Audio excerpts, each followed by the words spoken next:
los pastores de la Iglesia El Faro, Rubén y Cristal Molina. Bienvenido a nuestro canal oficial de la Iglesia El Faro. Esperamos que acá siempre puedas encontrar un mensaje que reconstruya, anime, conforte, fortalezca nuestra vida. Somos un hogar de fe, sanidad y transformación. Puedes darle like, conectarte, compartir nuestros videos. Y acá tienes una casa para congregarte si tú lo decides y vives en La Ceiba. Así que te esperamos que este mensaje sea de bendición a tu vida. Dios te bendiga. Así que, hermano, continuamos con nuestra serie, Nuestro Redentor Vive. Y la semana pasada, recuerdan ustedes, hablábamos de aquellos discípulos, de aquellos seguidores que iban con el Señor. ¿Para dónde iban? Camino de Emaús, ¿verdad? Y aquellos hombres no se percataron que el Señor iba caminando con ellos. El Señor se apareció y ellos iban ahí desilusionados, iban cabizbajos. ¡Ay, mi Señor murió! Y el Señor empieza a hablar con ellos, ¿verdad? Y ellos no se dan cuenta hasta que el Señor empieza. Ellos le permiten intimidad al Señor, empiezan a compartir, empiezan a hablar, empiezan a tener una relación cercana que ellos dicen: este es nuestro Señor. Ahora, hermanos, ¿por qué yo estoy hablando acerca de esta serie de Mi Redentor Vive? Bueno, yo estoy basándome en todas aquellas apariciones que el Señor tuvo cuando Él fue resucitado. O sea, presentando esa serie en Cristo resucitado con un cuerpo glorificado, se dice que por lo menos hubieron 10 apariciones posterior, narradas en los evangelios, posiblemente más. 10 apariciones cuando el Señor resucitó con un cuerpo glorificado, y lo narran los evangelios, ¿verdad? La primera que se le apareció fueron a las mujeres. Pastor Corona ahorita lo decía, María Magdalena y las demás mujeres. Dicen por ahí, hermano, eso no me consta a mí, pero dicen que el Señor primero se le presentó a las mujeres porque son buenas para correr la bulla. No, yo no sé, porque si se le hubiera presentado a Pedro, ¿verdad? No mucho. Luego se le presentó a Pedro, a los que iban camino a Emaús también se les presentó. Y luego hoy vamos a estar examinando, vamos a estar estudiando una escena donde el Señor se les presenta a todos los discípulos, pero había uno que no estaba ahí. ¿Por qué no estaba? Posiblemente estaba igual que los que iban camino a Emaús, desilusionado, triste, achicopalado, porque su maestro se había muerto y se alejó de todos. De hecho, es un poco interesante porque fíjense que la historia, la escena que vamos a leer, dice que los discípulos estaban encerrados, estaban a puerta cerrada y estaban con las ventanas cerradas. ¿A qué le suena eso a usted? Estaban atemorizados, ¿cierto? Los andaban buscando, su maestro, su guía, su líder había muerto y estaban diciendo, y ojo, pensemos en esto, hermanos. Por eso es que vamos a ir hablando la palabra, ¿verdad? Ellos habían sido discípulos del Señor, habían estado cerca de Él 3 años y medio. El Señor los había discipulado, había crecido con ellos, habían comido juntos. Yo me imagino esas escenas hermosas con el Señor, ¿verdad? Compartiendo, amén. Ahora, ¿a cuántos les gustaría compartir con el Señor? ¿Y por qué no lo hace? Pues si el Redentor está vivo, si Él está con nosotros todo el tiempo. Dígale: ven, Señor, siéntate a la mesa, está con nosotros, amén. Él está vivo. Entonces, ahora claro, nosotros no vamos a tener la oportunidad que tuvieron los discípulos, bueno, actualmente, pero luego sí, porque va a venir el Señor en las nubes, con voz de mando, con voz de arcángel, con trompeta de Dios, y los muertos en Cristo resucitarán primero, y luego nosotros seremos arrebatados juntamente con Él, y le veremos y estaremos con Él en el cielo, en la eternidad. Ahora, nosotros actualmente no. Entonces por eso, hermano, no se ponga a decir ahí: ay, yo quiero ver al Señor. Actualmente no, si ya lo ve. Y precisamente de eso vamos a hablar ahora. Pero bueno, estaban ahí, ¿verdad? Los discípulos estaban atemorizados. Y pienso en esto: los discípulos que habían estado con el Señor dudaron. Está raro eso, ¿verdad? ¿Por qué se atemorizaron? Habían compartido con su Señor, habían estado con Él, y como que les entró la duda. Como que les entró, ¿verdad? Eso de que, Señor, ¿y qué pasó? Y se murió. Y yo no sé cómo estaban ahí los 12 discípulos. No sé si se estaban dando palabras de ánimo o estaban llorando. No sé realmente. Pero hermano, vamos a examinar. Yo quiero que me acompañen, por favor, en su Biblia al Evangelio de Juan, capítulo 20. Y vamos a leer desde el versículo 19 hasta el versículo 29. ¿Cuántos trajeron su Biblia? Levanten la Biblia, por favor. Levanten la palabra del Señor. Al que no tenga Biblia ahí por su lado, dígale: busque un cristiano que ande Biblia, ¿verdad? Y léala con él. Amén. Hay que andar nuestra Biblia, hermanos. La Biblia es la palabra del Señor, la que nos anima y nos bendice. Entonces, hermanos, ahí están los discípulos, están medio entristecidos. Y saben, vamos a leer una de las primeras apariciones de Jesús, donde bueno, de hecho solamente Juan narra esta parte. Está conmigo, hermano, Juan 20, del 19 hasta el 29. Amén. Dice la palabra del Señor: cuando llegó la noche de aquel mismo día, el primero de la semana, estando las puertas cerradas en el lugar donde los discípulos estaban reunidos, por miedo a los judíos, mire cómo estaban los discípulos, miedosos. ¿Hay un miedoso esta mañana? No, ¿verdad? Vino Jesús y puesto en medio del hijo, ¿qué le dijo, hermanos? Shalom, paz a vosotros. Amén. Y cuando les hubo dicho esto, les mostró, ¿el qué les mostró, hermanos? Las manos y el costado. Y los discípulos, ¿qué hicieron? Se regocijaron viendo al Señor. Estaban tristes, pero cuando el Rey de Reyes aparece, se regocijan. ¿Alguien se regocija esta mañana? Amén. El Señor está aquí, hermanos. Ay, Señor, tan peor que los discípulos. El Señor está aquí. Amén. Y nos regocijamos por eso. Y dice, entonces Jesús les dijo otra vez, ¿qué les dijo? Paz a vosotros. Como me envió el Padre, así también yo os envío. Noten esto, hermanos. Y nos vamos a dar cuenta que cuando el Señor Jesús se aparece, la mayoría de las veces, es lo que les decía: hey, tranquilos, tengan gozo, vayan y prediquen las buenas nuevas de salvación. Vayan y hagan, yo los envío.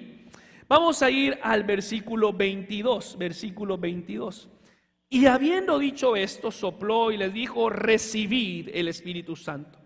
A quienes remitiréis los pecados, les son remitidos, y a quienes se los retuviereis, les serán retenidos. Versículo 24. Vaya conmigo, por favor, al versículo 24. Pero, ¿quién no estaba? Tomás, uno de los 12, llamado Dídimo, es decir, gemelo, ¿verdad? Llamado Dídimo, no estaba con ellos cuando vino Jesús. ¿Por qué no estaba Tomás? ¿A dónde andaba Tomás? ¿A dónde te habías metido, Tomás? ¿Qué andabas haciendo? ¿Por dónde andaba Tomás? Se perdió la aparición del Maestro. Y ya dije, ¿verdad? Posiblemente estaba medio entristecido y andaba solo, ¿verdad? Le dijeron, versículo 25, le dijeron pues los otros discípulos: al Señor hemos visto. ¿Y qué responde Tomás, hermanos?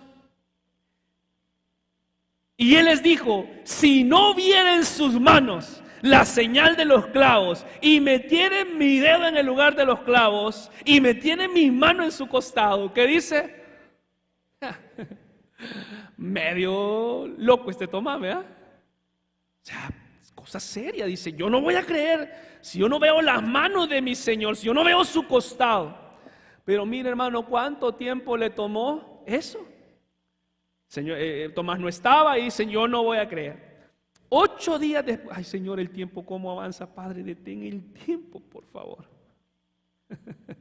8 días después estaban otra vez sus discípulos dentro, y con ellos estaba Tomás. Llegó Jesús estando las puertas cerradas y se puso en medio y le dijo otra vez más: paz a vosotros, shalom. Luego dijo a Tomás: ajá, Tomasito, venga, pon aquí tu dedo y mira mis manos, y acerca tu mano y métela en mi costado, y no seas incrédulo, sino, una vez más, y no seas incrédulo, sino creyente. Entonces Tomás respondió y le dijo: Señor mío, Dios mío. ¿Qué le dice después? Jesús le dijo: porque me has visto, Tomás, creíste. Pero ¿qué dice después? Bienaventurados los que no vieron y creyeron. Amén. Hermano, usted es bienaventurado porque no vio, pero cree. Amén. No vio, pero cree, y un día sí lo vamos a ver, y por eso somos bienaventurados. Amén. Dígale a la persona que está a su lado con mucho amor: tú eres bienaventurado, tú eres bienaventurado. Amén. Oramos, hermanos, esta mañana. Amado Dios Padre, Hijo, Espíritu Santo, hoy celebramos la resurrección tuya, mi Señor, y lo haremos siempre mientras tengamos vida. Tú viniste al mundo para morir por mis culpas, mis pecados, mis cadenas, Señor, y me has perdonado, me has cambiado, y hoy celebramos con gozo, mi Dios, tu resurrección. Yo te pido, Señor, que esta palabra esté en nuestros corazones. Ayúdanos, Señor, por favor, a ser ministrados, a hablar, a que tú nos hables. Usa mi vida, por favor, háblame primero a mí, Señor, en el nombre de Cristo Jesús, Espíritu Santo. Amén y amén. Juan 20:19. Hermano, ¿qué tal si yo le preguntara esta mañana, ¿cuántos incrédulos hay esta mañana? ¿Ah? ¿No? Ninguno. Porque eso le dijo el Señor, ¿verdad? Jesús a él: no seas incrédulo, sino creyente. Hermano, quiero hablarle esta mañana con el título: para salir de la duda. No seas incrédulo, sino creyente. Otra vez, dígale, hoy vamos a hablar bastante. Dígale a la persona que está al lado: no seas incrédulo, sé creyente. Y usted se puede preguntar: ¿y cómo yo puedo ser incrédulo si yo estoy aquí en la iglesia? Tenga cuidado, hermano. Porque mire, estemos aquí en la iglesia. Tomás pasó con 3 años y medio con el Señor Jesús. ¿Y cómo le dijo el Señor? Tomás, no seas incrédulo. Pudiera ser que muchos de nosotros estamos aquí y todavía estemos pensando: ¿será que Jesús resucitó? Muchos estamos aquí y quizás tal vez no de la manera que Tomás lo hizo, pero vamos a poner unos ejemplos de ello. Por eso, hermano, vamos a hablar para salir de la duda. Y esta es una expresión que es bien común, ¿cierto? Nosotros, cuando nosotros queremos corroborar algo, ¿qué hacemos? Vamos y decimos: para salir de la duda. Dice, fulanita se casó, hasta no ver, no creer, dice alguien, ¿cierto? Mira que alguien esto, voy a ir para salir de la duda. Y eso, hermano, eso es lo que quiero ministrar esta mañana, que podamos salir de la duda. Y quiero, ¿verdad?, poder tomar 2 principios referente a esto, porque vamos a examinar porque algunos de nosotros dudamos muchas veces. Y quiero que veamos 2 factores que la duda hace en nuestra vida de la manera que está presente. Porque, hermano, Jesús no quiere que nuestra fe sea una fe dudosa. Jesús quiere que nuestra fe sea una fe sólida, una fe fuerte, ¿sí? Ahora, muchas veces nuestra fe, casi que la mayoría de tiempo en nuestra vida cristiana, nuestra fe se va a ver atacada. ¿A cuántos, hermano, o solo a mí me pasa?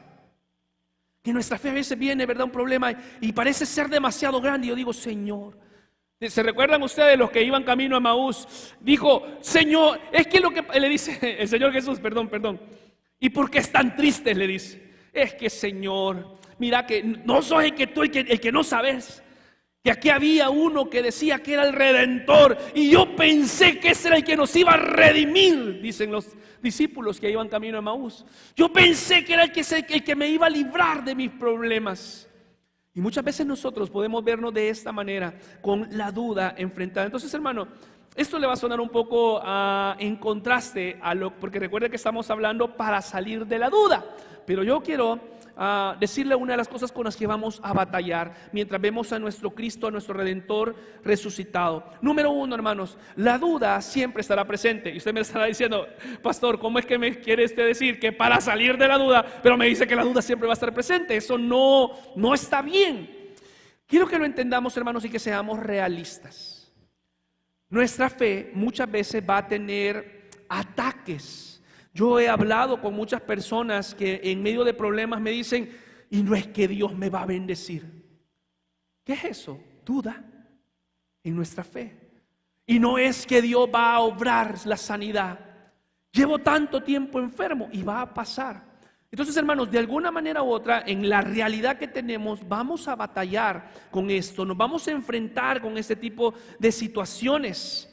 Pero debemos de ser realistas referente a esto, porque la vida cristiana no le va a ser inmune a la duda. No se lo va a hacer.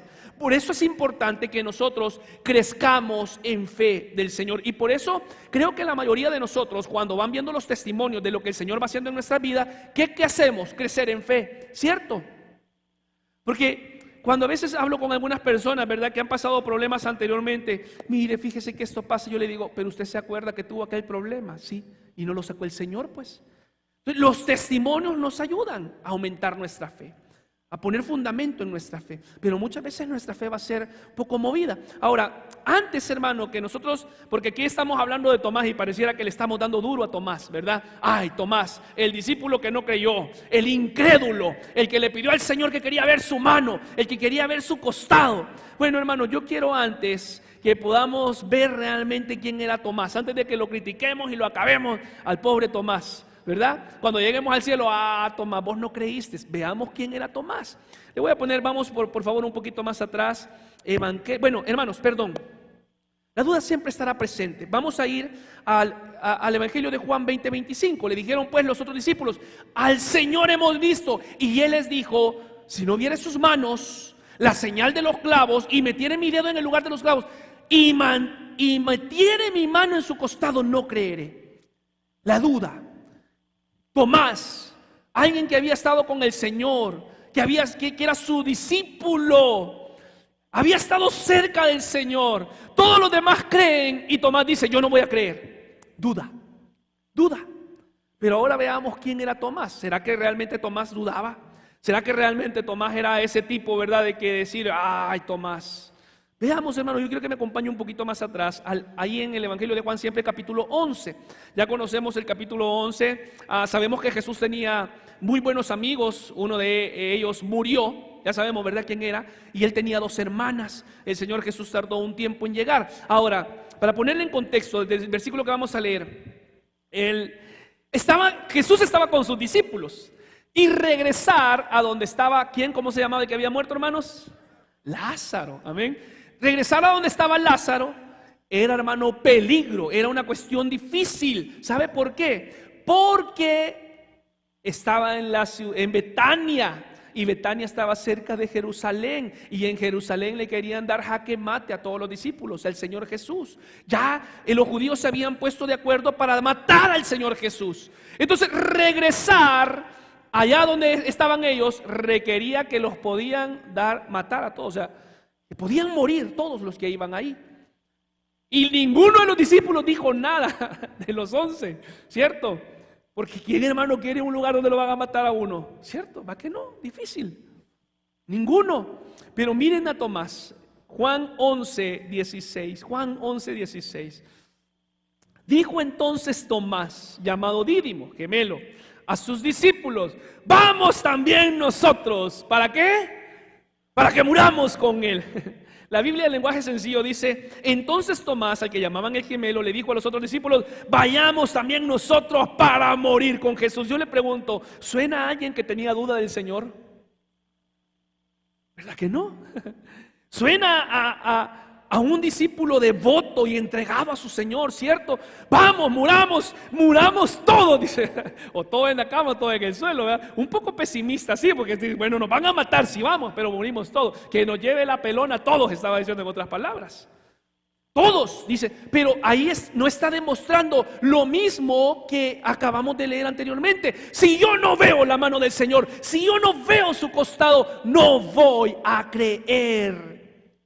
Hermano, al igual que Tomás, usted y yo, quizás a veces podemos encontrarnos en esa situación. Muchas veces hemos caminado con nuestro Dios, hemos disfrutado las prédicas, hemos estado en jornadas de oración, hemos alabado al Señor con toda nuestra fuerza, pero viene algo, los momentos de desilusión, los momentos difíciles, es donde nos cuesta ver al Señor. Mira, hermano, cuando todo va bien, fiesta, ¿verdad? Gozo, alegría. Ay, sí, ¿verdad? Cristo no está muerto, está vivo. Y usted baila y canta: lo siento en mis manos. Pero en medio de un problema cantamos de esa misma manera. En medio de una situación difícil cantamos de esa misma manera. Pareciera que no, quizás no es la realidad de todos, pero hermano, a mí sí me ha pasado. ¿Alguna vez a usted ha entrado en la duda? Porque le voy a decir algo, hermano. Yo le aseguro que en los momentos buenos no nos falla la fe. En los momentos malos es donde cuestionamos nosotros. En los momentos difíciles, cuando nos desilusionamos. Por eso es que Tomás, yo no sé dónde estaba Tomás, la Biblia no lo dice. Allá le preguntamos en el cielo: Tomás, ¿dónde andabas? Pero yo pienso, y la mayoría de los teólogos dicen esto, que estaba desilusionado también, estaba entristecido. Entonces, hermano, mire, quiero que pensemos en esto, porque Estamos hablando de un discípulo del Señor. Y recordemos, hermanos, que la fe es ver el carácter de Dios, es confiar en el carácter de Dios, que Él nos va a cuidar. Iglesia, ¿quién es tu cuidador? Amén. ¿Quién es tu sanador? ¿Quién es tu proveedor? ¿Ok? Pero muchas veces cuando viene lo difícil, Señor, ¿y qué vamos a hacer? ¿Por qué? Ahora, quizás no nos hemos preguntado, ¿será que realmente Jesús es Dios? ¿Será que realmente Dios existe? Pero quizás sí nos hemos preguntado, hermanos, ¿será que Dios escucha mi oración? ¿Habré hecho algo malo que Dios no me puede perdonar? ¿Y si Dios no llega a tiempo? Si Dios me ama, ¿por qué permite esto que estoy pasando? Quizás no le hemos dicho, quiero ver, Señor, tu mano. Pero sí le hemos dicho, Señor, ¿por qué permites que me pase esto? ¿Y no es tu Padre, pues? ¿No es el que te cuida, pues? ¿No es quien te sustenta? ¿Y por qué a veces decimos, por qué, Señor? ¿No es a quien le ha dado tu vida completa? ¿Por qué, Señor, permitiste esto? ¿Será que le importo a Dios? Yo quisiera que fuéramos honestos, hermanos. Si usted se ha hecho esas preguntas, al igual que yo, ¿levantamos nuestras manos alguna vez de nosotros? Sí. Son algunos, ¿ok? Incrédulos, diría. Sí, nos ha pasado. Hemos dudado, yo he dudado. Y nuestra fe, hermana, se va a ver, hermanos, afectados por la duda. Los grandes se vieron afectados con la duda. Moisés, David, les afectó la duda. Juan el Bautista, ¿usted recuerda, Juan? ¿Qué es lo que dice el Señor de Juan el Bautista? No hay otro mayor que este en el cielo, ¿verdad que sí dice? De Juan el Bautista. Porque Juan, ¿verdad? Era predicador, Juan predicaba, Juan bautizaba y allí en los ríos, ¿verdad? Juan tenía ese fervor por predicar la palabra, pero cuando estaba preso, ¿qué mandó a preguntar? Ustedes vayan a preguntar si ese es el Mesías. Vayan a ver si ese es el Mesías. Y regresó, ¿verdad? Y cuando llegan a preguntarle los discípulos de Juan al Señor Jesús, empieza el Señor Jesús a agarrarlo como hijos de crianza. Y llevan otra vez esa noticia a Juan. Entonces, hermano, quiero que veamos que la duda nos puede afectar en estar viendo cómo el Señor camina a nuestro lado, cómo el Señor va a nuestro lado, que nuestro Redentor vive actualmente, hermano, vive en mi vida, vive en su vida, el Espíritu Santo está con nosotros y es nuestro ayudador. Mantengamos nuestra fe en nuestro Dios.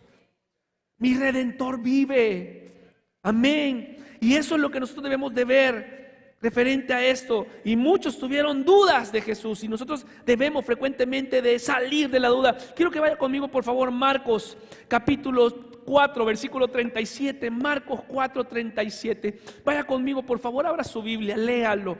Cuando usted lo tenga, diga un amén, por favor. Amén. De pronto se desató una tormenta. Miren, aquí ya el Señor iba con sus discípulos, iba con aquellos que confiaban en Él, los estaba formando. Y bueno, el viento soplaba tan fuerte. Yo lo estoy leyendo en la Biblia, lenguaje sencillo. Usted lo está leyendo en Reina Valera. El viento soplaba tan fuerte que las olas se metían en la barca y ésta empezó a llenarse de agua. Entre tanto, Jesús se había quedado dormido en la parte de atrás de la barca. No lo sé, hermano. No lo dice la Biblia. No lo dice la Biblia. No sé si el Señor estaba dormido. Posiblemente sí. Es Dios y estaba dormido. Pero yo me imagino que quizás Dios estaba haciendo el dormido para ver cómo reaccionaban los discípulos. Pienso yo, no lo dice la Biblia. Dice aquí que estaba dormido, ¿verdad? Me imagino cómo estaba ese tranquilo. Ahora él sabía todo lo que estaba pasando. Y dice, recostado sobre una almohada. Los discípulos lo despertaron y le gritaron, versículo 38, Maestro, mira esta expresión que como lo traduce la Biblia en lenguaje sencillo, ¿no te importa que nos estamos hundiendo? ¿Acaso no te das cuenta que nos estamos hundiendo, que está entrando el agua en la barca, que el viento está fuerte? Jesús se levantó y ordenó el viento y el mar que se calmara. Enseguida el viento se calmó y todo quedó completamente tranquilo. Entonces Jesús dijo a sus discípulos, ¿por qué estaban tan asustados? ¿Todavía no confían en mí? ¿Por qué estás tan asustado? ¿Todavía no confías en mí? Dice el Señor. Rubén, ¿por qué estás tan asustado? ¿Por qué eso te está moviendo el piso? ¿Todavía no confías en mí? A ti te está diciendo el Señor hoy. Tu Redentor vive. ¿Todavía no confías en mí? Has visto tanto de mi obra, has visto tanto de mi favor, has visto tanto, y yo soy el que va en la barca a tu lado. Hermanos, si el Señor va en la barca, las olas se pueden poner grandes, pero si Él va en la barca, vamos seguros. Mi Redentor vive. ¿Todavía no confían en mí? Eso le pregunta al Señor. ¿Todavía no confían en mí? Le dice a sus discípulos. ¿Cuántas veces hemos cuestionado el carácter de Dios? Mira la presión de ellos. ¿No te importa, Señor, que nos estamos hundiendo? Y a veces nosotros, ¿no te importa, Señor, mi negocio? ¿No te importan, Señor, mis hijos? ¿No te importa, Señor, mi familia? ¿No te importa, Señor, mi matrimonio? Y el Señor te está diciendo, ¿todavía no confías en mí? Para salir de la duda solamente tenemos que ver quién camina a nuestro lado y creer que nuestro Redentor vive, hermanos. Y el Señor te pregunta, ¿aún no confías en mí? La fe es confiar. Los problemas nos van a querer llevar a la duda. Ahora, hermano, no se sienta mal si ha dudado, pero de ahora en adelante usted viva completamente seguro porque usted sabe quién camina con usted. Que su Redentor vive y que usted no camina solo, ni yo camino solo. Amén. Las pruebas van a afianzar nuestra fe. Y los teólogos dicen que Tomás estaba lejos por eso. Quiero que me acompañe a Marcos, por favor. Veamos otra escena que no tiene que ver con la parte de la resurrección, pero quiero que vea la parte de la confianza. Marcos, Evangelio de Marcos, capítulo 9, versículo 21. Marcos 9, 21. Jesús le preguntó al Padre. Recuerdan ustedes, había una persona, por cierto, este no era ni discípulo, ni era seguidor de Jesús. Quizás no era ni creyente esta persona. ¿Sí? Marcos 9, 21. Y llega donde el Señor Jesús y le pregunta, ¿verdad? Le pregunta al Padre, ¿de cuándo le pasa esto? Un joven que se dice que estaba endemoniado, un niño, un pequeño. El Padre respondió desde que era pequeño. Desde entonces el espíritu malo siempre ha querido matarlo y lo arroja al fuego o al agua. Note la expresión del Padre. Por favor, haz algo para ayudarnos. Yo he escuchado que tú eres bueno. Haz algo para ayudarnos. Y mire la respuesta del Señor Jesús. Haz algo para ayudarnos. Ten compasión de nosotros. Y Jesús le preguntó, ¿qué le dice, hermano? ¿Puedes qué? Confiar en Dios. Pregúntele al que está al lado, ¿puedes confiar en Dios? ¿Puedes confiar en Dios? ¿Alguien puede confiar en Dios, hermanos, esta mañana? ¿Alguien confía en Dios? ¿De verdad alguien confía en nuestro Dios? Que no nos va a dejar y no nos va a desamparar.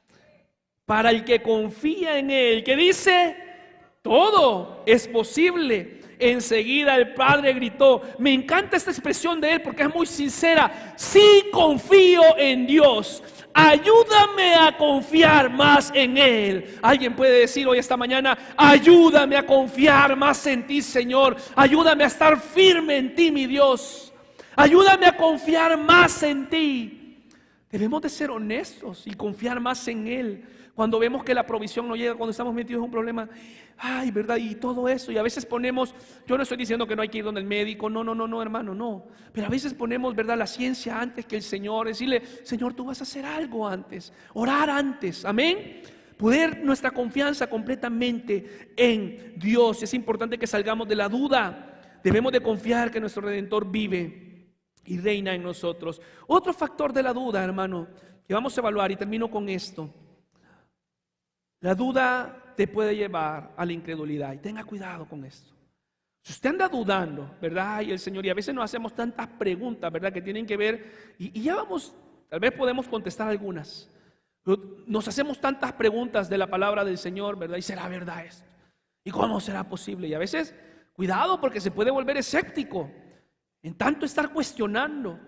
¿Sabe, hermano, que yo he visto personas perderse porque empiezan a leer libros, cuestiones que no tienen que ver con la palabra? La palabra, hermana, ahora, la mayoría, yo le puedo decir, casi todo lo que tiene que ver con la Biblia se puede responder. Está la teología, la apologética, la estudiamos para eso. Hay preguntas para la Biblia. Pero hay momentos en los cuales no se trata de cuestionar la Biblia, se trata de creer en la palabra de Dios, porque no hay ningún libro, hermano, que sea más poderoso que la palabra de Dios. Amén. Pero a veces empezamos a escuchar, a ver, y por eso le pedimos siempre: adoctrínese, disipúlese. Mire, vaya conmigo por favor, Juan 20:27. Ahí donde estábamos, en la escena, en el versículo que acabamos de leer. Luego dijo a Tomás, ¿qué le dijo? Ok, Tomás, 8 días después, vos querías ver la mano, querías ver el costado. Pon aquí tu dedo y mira mis manos, y acerca tu mano y métela en mi costado.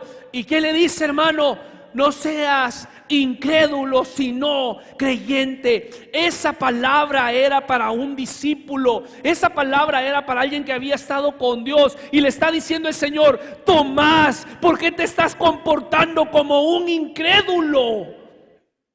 ¿Cuántas veces nosotros nos comportamos como un incrédulo? Tomás, no seas incrédulo. Ok, ¿lo quieres ver? Te voy a mostrar, pero ¿no he estado yo contigo? ¿Acaso no te hablé que yo iba a resucitar, Tomás? No seas incrédulo, sino creyente. Eso es lo que le está diciendo el Señor a Tomás. No seas, te estás comportando, Tomás, como alguien que no tiene fe. Te estás comportando, Tomás, como alguien que no ha caminado con el Señor. Te estás comportando, Rubén, como alguien que nunca ha escuchado de Dios. No seas incrédulo, sino creyente. Yo creeré en lo que el Señor va a hacer. Y aunque tardare la respuesta, el Señor ha de manifestarse. Él lo va a hacer. Pero usted debe de ser creyente, no incrédulo. Hermano, la base de todo cristiano es que Jesús resucitó. Esa es la base de nuestro cristianismo. Y es lo que el Señor nos quiere decir. Y por eso, hermano, mire esta palabra, me encanta: bienaventurados los que no vieron y creyeron. Diga: yo soy bienaventurado porque yo creo en mi Señor. Señor, creemos que tú te levantaste. Yo creo que tú venciste la muerte. Yo creo que la tumba está vacía. Yo creo, Señor, que tú estás ahora en la diestra del Padre. Yo creo, Señor, que tú estás preparando morada para tus hijos. Yo creo, Señor, que tú vas a levantarme de este cuerpo corrupto. Tú vas a levantarme de este cuerpo, Señor, que tiene pecado, y me vas a llevar contigo, Dios. Yo creo, yo creo. Vaya conmigo por favor, hermano, primera carta de Corintios 15, capítulo 15. Primera carta de Corintios, capítulo 15, versículo 17. Primera carta de Corintios, capítulo 15, versículo 17.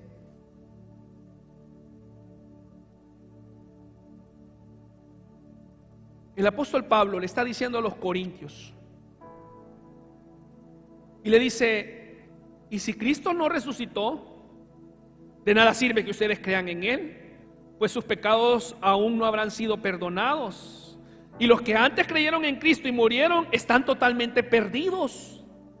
Si nuestra esperanza es que Cristo nos ayude solamente en esta vida, está diciendo el apóstol Pablo, no hay nadie más digno de lástima. Mire, no hay nadie más digno de lástima que nosotros. En otras palabras, el apóstol Pablo lo que está diciendo es: si no crees que Cristo resucitó, eres la persona más engañada que puede haber. Toda nuestra fe se viene al suelo.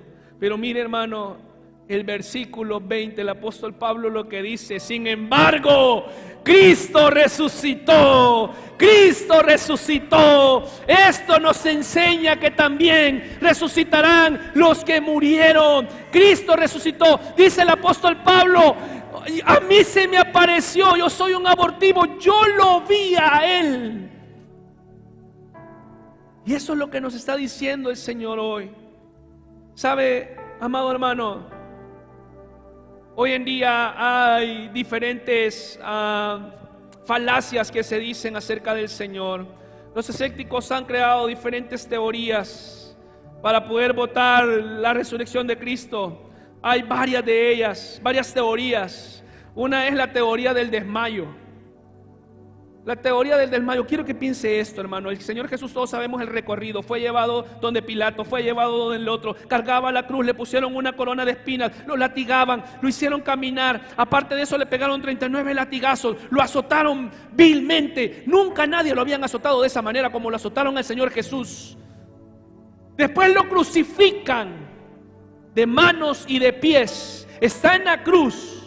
El Señor empieza a sudar sangre. Y que por cierto, hermano, médicamente hay una explicación de eso. ¿Sabe? Muy bonito. No tenemos el tiempo hoy para verlo. Y después la lanza. Después de eso lo bajan, lo envuelven y lo llevan a la tumba. Y dicen de que 3 días después se levantó, tuvo la capacidad para poder mover la piedra. Y aparte de eso salir, los guardias estaban afuera, le sacó la lengua y se fue. O sea, hermano, la teoría del desmayo es nula, no se puede. Los escépticos dicen estaba desmayado, vaya. La otra es la teoría del robo, que se robaron el cuerpo del Señor. ¿Y quiénes se lo podían robar? 3 grupos se lo podían robar: los judíos, los romanos y los discípulos.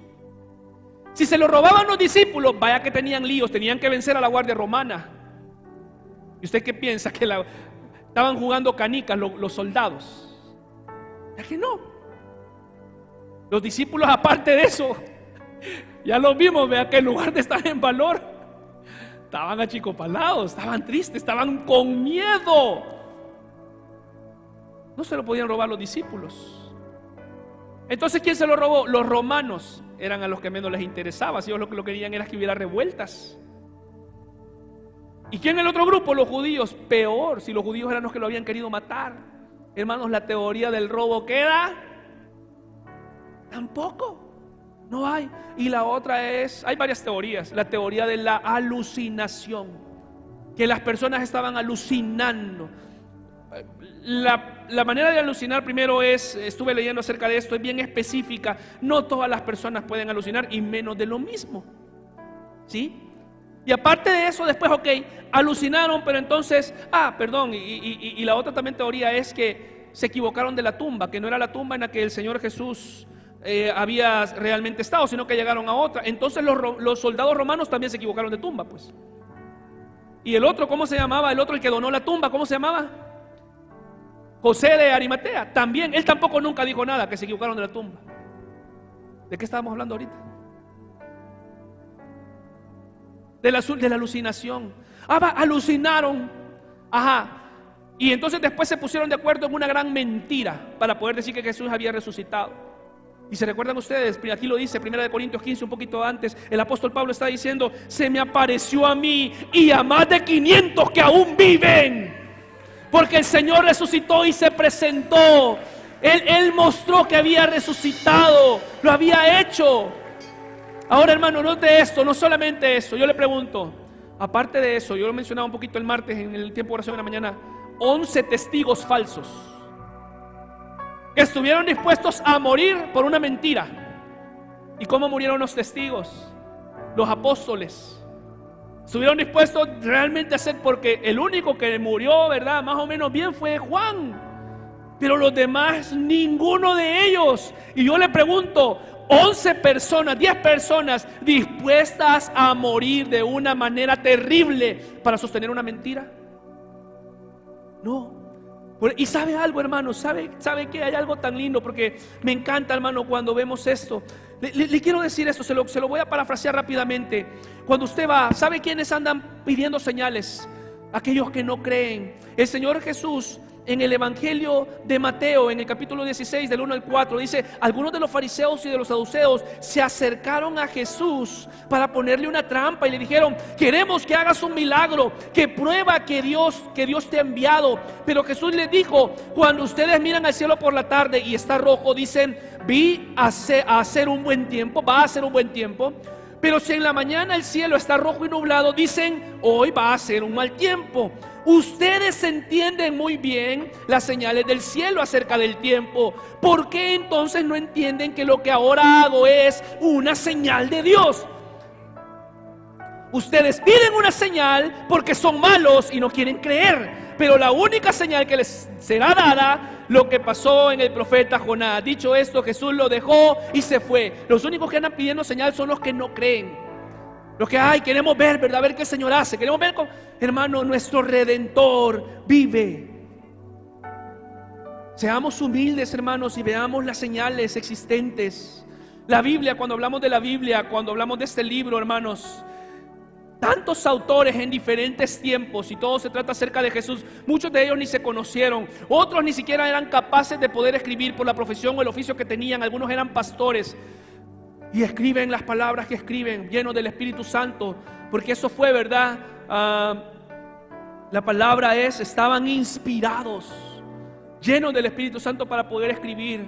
Hermano, ¿sabe usted la veracidad de la Biblia? ¿Sabe usted que en el primer y el segundo siglo ya se estaban escribiendo copias de la palabra del Señor? Y por cierto le digo, habían varios escritores en ese momento, griegos y romanos, que podían escribir al mismo tiempo que los evangelios estaban escribiendo que Jesús era una falsa. Ellos también podían desmentir la resurrección del Señor. Y en la actualidad no hay ningún solo libro que desmerite la resurrección de Cristo de esos tiempos. No lo hay, porque mi Redentor vive, resucitó. Amén.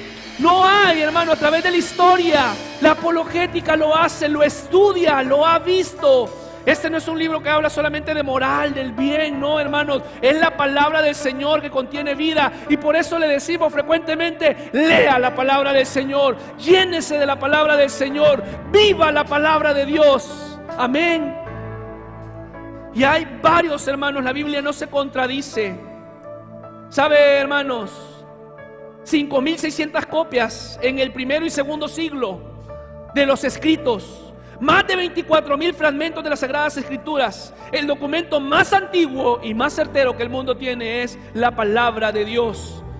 Y nadie, hermano, ha querido, aunque han tratado, no han podido desmeritar. Mire lo que dice Flavio Josefo, un historiador romano, un historiador reconocido del siglo, creo, 33. Del 33 después de Cristo, ahí está, mire, del 33 después de Cristo. Mire lo que dice él, no era cristiano, era un historiador romano. Y mire lo que dice, fue en este tiempo, él lo escribe, que por cierto, hermano, lo tengo en una presentación acá, en la presentación de mi clase. Lo escribe en un libro que se llama Las Antigüedades de los Judíos, en el libro 18, en el párrafo 3, página 3, si mal no recuerdo. Y él escribe esto y dice, mira, hermano, fue en este tiempo, dice Flavio Josefo, que Jesús, un hombre sabio, si es lícito llamarlo un hombre, pues él fue un hacedor de maravillas, un maestro, tal que los hombres recibían con agrado la verdad. ¡Aleluya! Alguien que no es cristiano lo está escribiendo y lo está diciendo. Atrajo así a muchos de los judíos y a muchos de los gentiles, y él era el Cristo. Y cuando Pilatos, por sugerencia de los principales, entre nosotros, los judíos, lo condenaron a la cruz, aquellos que lo amaban desde un principio no lo olvidaron, pues él se volvió a aparecer a ellos. Dice un historiador, él se volvió a aparecer a ellos. Él se les apareció. Dice a ellos, vivo ante ellos el tercer día, como los divinos profetas habían predicho. Esas y 10,000 otras cosas maravillosas al respecto de él y la tribu de así llamados cristianos no se han extinguido hasta estos días. 33 después de Cristo, 37 después de Cristo.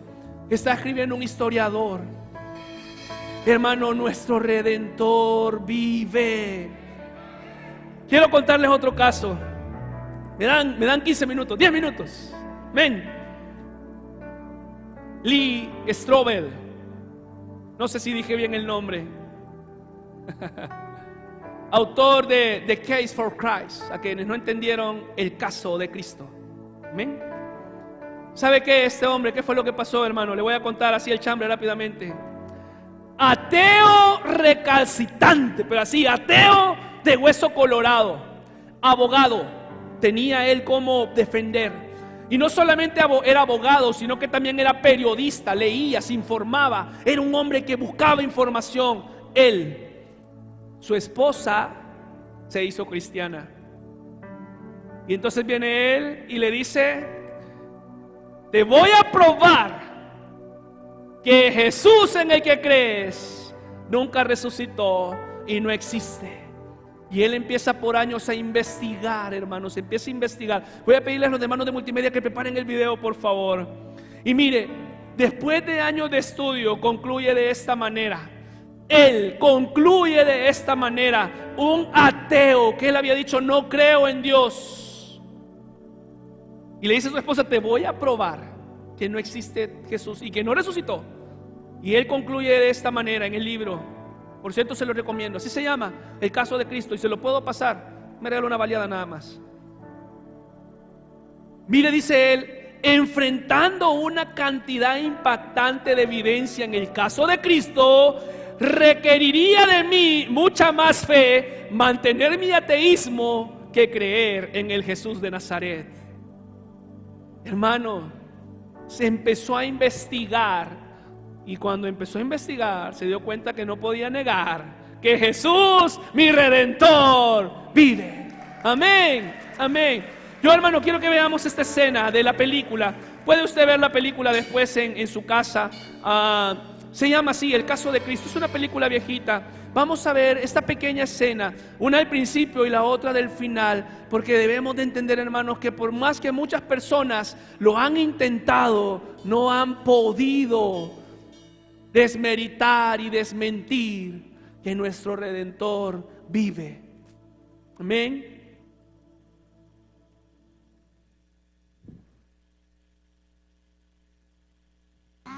Bueno, eso ya lo veremos. Ahora tienes que dormir, mi amor.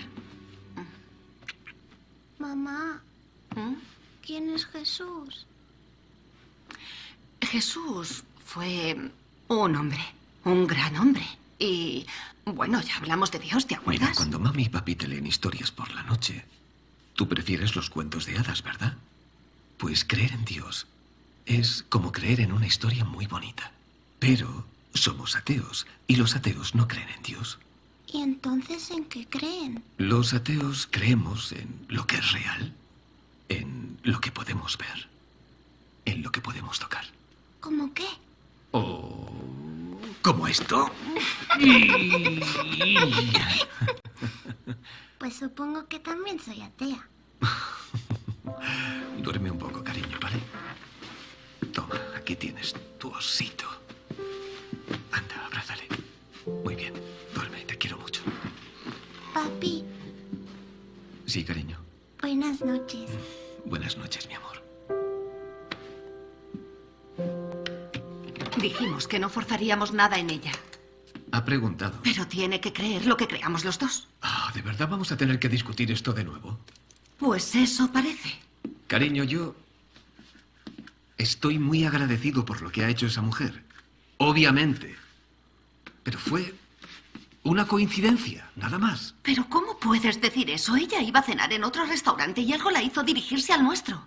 ¿Crees que no significa nada? Sé que no significa nada. ¿Sabes qué significa? Que hubiésemos perdido a Allison. Si esa mujer no hubiese estado allí. Y nuestro mundo habría cambiado para siempre. Es cierto, pero no pasó. ¿De acuerdo? Todos estamos bien. Y todo está bien. Ahí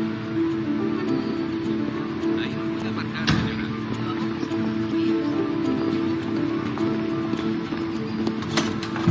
Hola, buenos días.